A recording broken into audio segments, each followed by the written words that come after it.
Make sure to subscribe to this channel for more videos on everything marine electronics related.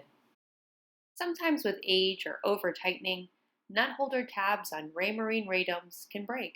We have come up with a 3D printed nut holder which can be used to reinforce or repair broken nut holder tabs. These will be available later this year through maxmarineenelectronics.com.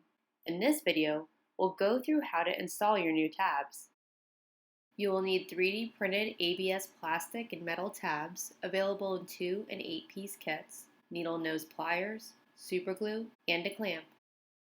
Using a pair of needle nose pliers, flatten, level, and straighten the material of the broken clip inside the radome if needed.